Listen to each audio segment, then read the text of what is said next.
Lysosome. हमें बचपन से बस यही सिखाया जाता है कि lysosome is a suicidal bag, but it is more than that. आइए लाइसोसोम को डिटेल में डिस्कस करते हैं। तो सबसे पहले it is a single membrane bound cell organelle. Lysosome जो है ये एक single membrane bound cell organelle है। ये इसकी सिंगल मेम्ब्रेन आ चुकी है which is made up of proteins and lipid. इसके अंदर एंजाइम्स भरे हुए होते हैं जिसका पीएच अराउंड 5 होता है which is slight acidic in nature. तो single membrane bound cell organelle है, एंजाइम्स इसके अंदर भरे हुए होंगे जिसका पीएच अराउंड 5 रहेगा। उसके साथ साथ इनको बनाते हैं गोल्गी एपरेटस। तो अगर ये क्वेश्चन आ जाए which cell organelle is parent of lysosome, so answer will be Golgi apparatus. तो गोल्गी एपरेटस लाइसोसोम को मैन्युफैक्चर करता है और इसको डिस्कवर किया था क्रिश्चियन डी ड्यूब ने। So it is discovered by Christian D. Dave, जो एक बेल्जियन बायोलॉजिस्ट थे और इनको बाद में मेडिसिन की फील्ड के अंदर नोबेल प्राइज भी मिला था। और लाइसोसोम का जो साइज है वो रेंज करता है 0.1 म्यूमीटर से 0.6 म्यूमीटर, और अब तक जो सबसे लार्जेस्ट लाइसोसोम देखा गया है वो 1.2 म्यूमीटर्स का देखा गया है। तो जनरली ये बहुत छोटी सेल ऑर्गेनेली है, बट जब ये मर्ज हो जाते हैं फूड वैक्यूल के साथ, so they become larger in size and their average size ranges from 0.1 millimeter to 0.6 millimeter. Now इनको एंजाइम्स कौन देता है? तो वो देता है एंडोप्लाज्मिक रेटिकुलम। तो लाइसोसोम को बनाएगा गोल्गी एपरेटस, उसको एंजाइम देगा एंडोप्लाज्मिक रेटिकुलम। तो ये इसका पेरेंट है और ये इसका एंजाइम गिवर है। और आपको लाइसोसोम मेनली देखने को मिलेगा यूकैरियोटिक एनिमल सेल्स के अंदर, बट ये कुछ यूकैरियोटिक एनिमल सेल्स में और बाकी के सेल्स में भी एब्सेंट होता है। लाइक ये ह्यूमन आरबीसी के अंदर एब्सेंट है, प्रोटिस्ट लाइक यूग्लिना में एब्सेंट है, plant cell like meristematic cell में एब्सेंट है, और fungus like yeast and Neurospora में भी ये एब्सेंट है। उसके साथ साथ इसका नंबर बहुत ज्यादा रहता है WCT में, WBC में, फेगोसाइट्स के अंदर, और उसके साथ साथ ऑस्टियोक्लास्ट लाइक सेल्स के अंदर। तो जितने भी किलर टाइप के सेल्स होते हैं उनमें इनका नंबर अक्सर हाई रहता है, और इसको हम स्टार्टिंग से सुसाइडल बैग के नाम से भी जानते हैं। तो लाइसोसोम पर सिंगल मेम्ब्रेन होगी, इसको बनाएगा गोल्गी एपरेटस, इसको एंजाइम देने का काम एंडोप्लाज्मिक रेटिकुलम करेगा।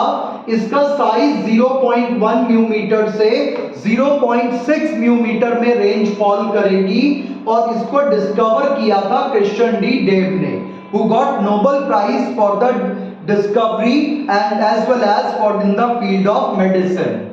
और इसके अलावा ये ज्यादातर यूकैरियोटिक एनिमल सेल्स में प्रेजेंट होता है और इन सभी सेल्स में ये एब्सेंट होता है।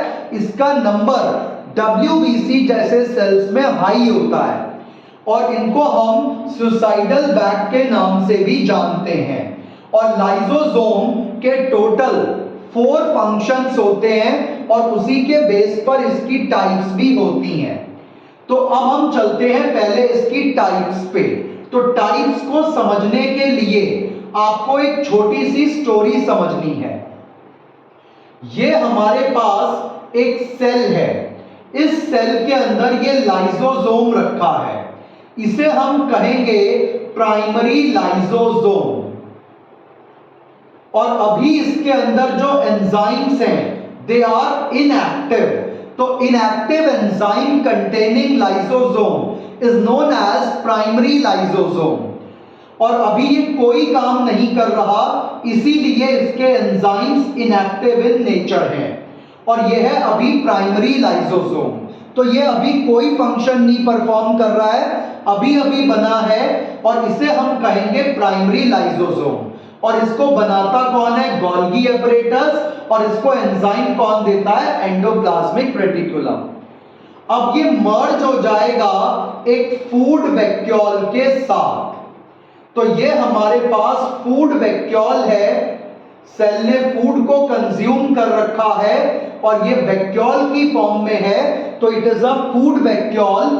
अब ये प्राइमरी लाइसोसोम फूड वैक्यूल से जाकर के अटैच हो जाएगा, मर्ज हो जाएगा, और उसके अंदर अपने एंजाइम्स को इंसर्ट करा देगा।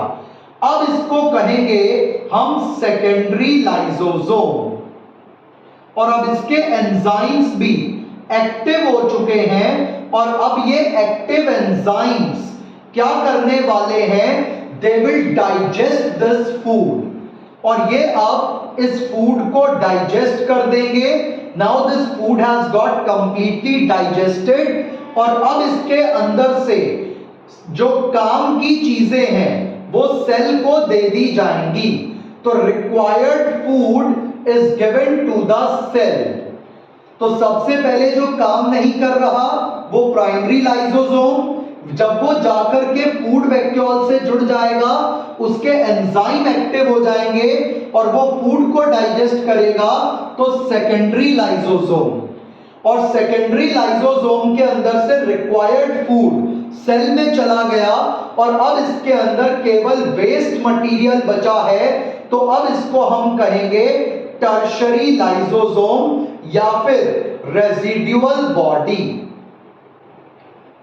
तो ये वेस्ट कैरी करने वाला लाइसोसोम टर्शरी लाइसोसोम कहलाता है, फूड डाइजेस्ट करने वाला सेकेंडरी लाइसोसोम कहलाता है, और साथ में जो अभी काम नहीं कर रहा, सिर्फ एंजाइम कैरी कर रहा है इनएक्टिव, वो प्राइमरी लाइसोसोम कहलाता है। तो हमारे पास 3 टाइप के लाइसोसोम अभी यहां आए हैं, टोटल 4 टाइप्स हैं। फर्स्ट टाइप प्राइमरी, जिसमें इनएक्टिव एंजाइम होते हैं।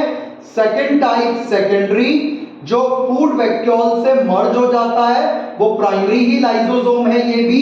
ये फूड वैक्यूल से मर्ज हो जाएगा, इसमें एक्टिव एंजाइम होंगे और ये फूड को डाइजेस्ट करता है। और तीसरा टर्शरी, टर्शरी वाला जो है ये फूड दे देगा सेल को और वेस्ट खुद कैरी करेगा। तो इनएक्टिव एंजाइम वाला primary, active enzyme food digest करने वाला सेकेंडरी, वेस्ट स्टोर करने वाला टर्शरी। तो यहां पर इन तीनों का मेन काम हुआ digestion of food. Now we have to discuss the fourth category, ऑटोफेगोसोम या ऑटोलाइसोसोम। और इसी कैटेगरी को जो है सुसाइडल बैग भी कहा जाता है। अब ये कैटेगरी कैसे काम करती है हमें ये डिस्कस करना है। तो ये अंडर सम स्पेशल कंडीशंस जो है ऑटोफेगोसोम की तरह काम करेगा या फिर सुसाइडल बैग की तरह काम करेगा। जब कभी सपोज करते हैं कि ये टिश्यू है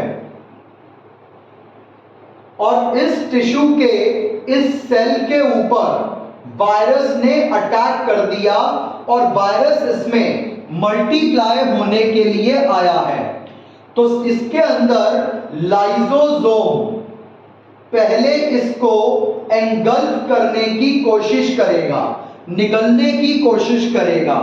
अगर इस वायरस को ये लाइसोसोम निगल नहीं पाया तो ये लाइसोसोम वैक्यूल से कांटेक्ट बना लेगा और अब वैक्यूल से मर्ज होकर के इसके एंजाइम एक्टिव हो जाएंगे और ये वैक्यूल को फाड़ के बाहर आ जाएगा और यहां पर मौजूद सभी चीजों को डाइजेस्ट कर देगा और इस सेल का अस्तित्व ही खत्म हो जाएगा। तो इससे वायरस भी मारा जाएगा।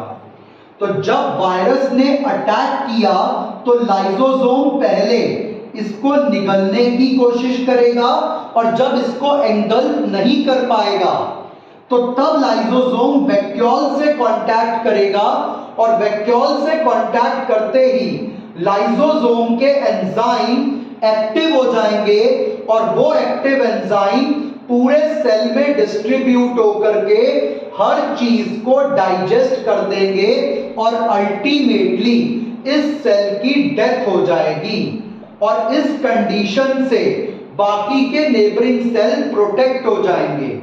तो अब उनमें वायरस नहीं जा पाएगा क्योंकि यहां पर तो सब डाइजेस्ट हो गया।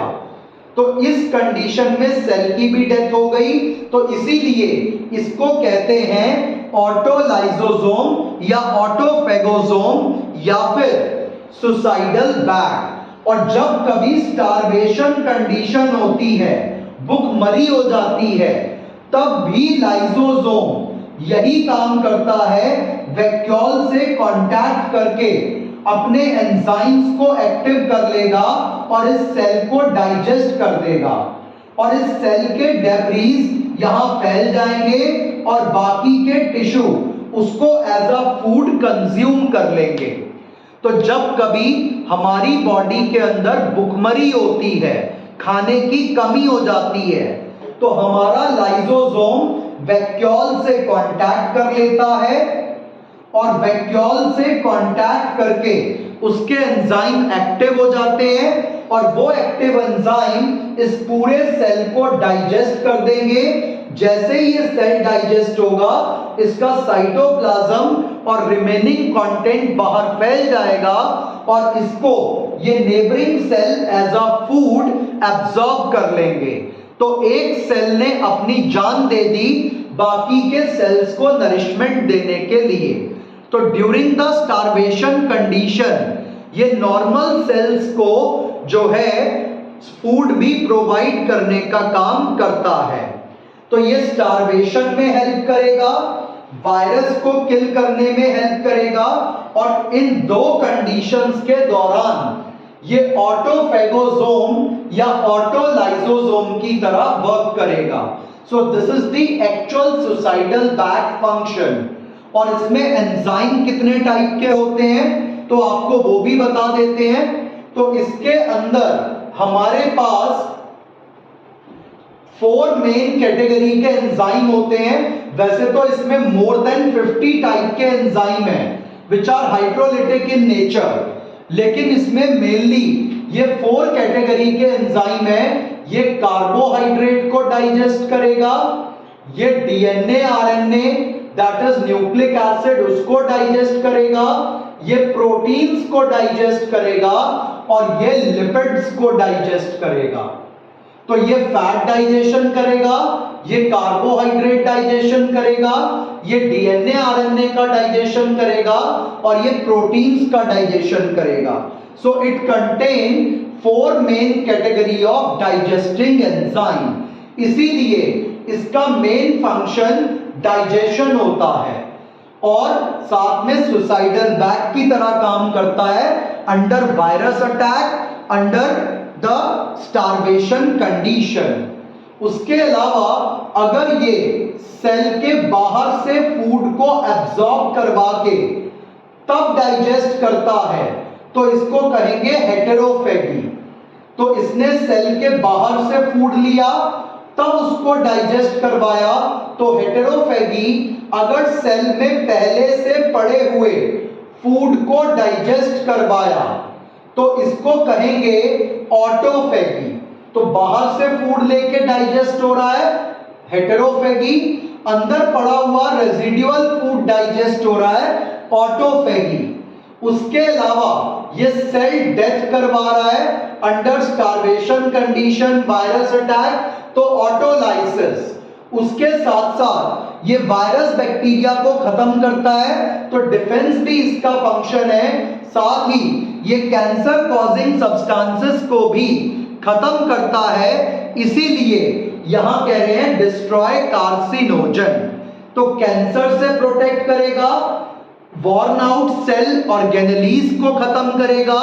जैसे कोई माइटोकॉन्ड्रिया, राइबोसोम, कोई भी सेल ऑर्गेनेली खराब हो चुका है तो ये उसको भी खत्म करेगा, वायरस को खत्म करेगा, बैक्टीरिया को खत्म करेगा, सेल की डेथ करवा सकता है, अंदर पड़े हुए फूड को डाइजेस्ट कर सकता है और साथ ही बाहर से आए हुए फूड को भी डाइजेस्ट कर सकता है। So all these are functions of the lysosome and इसमें 4 कैटेगरी के एंजाइम, इसकी 4 टाइप और इसको हम नॉर्मली कह देते हैं सुसाइडल बैग, लेकिन उसके अलावा भी इसके और फंक्शंस भी होते हैं. So hope you have got this concept. Thank you.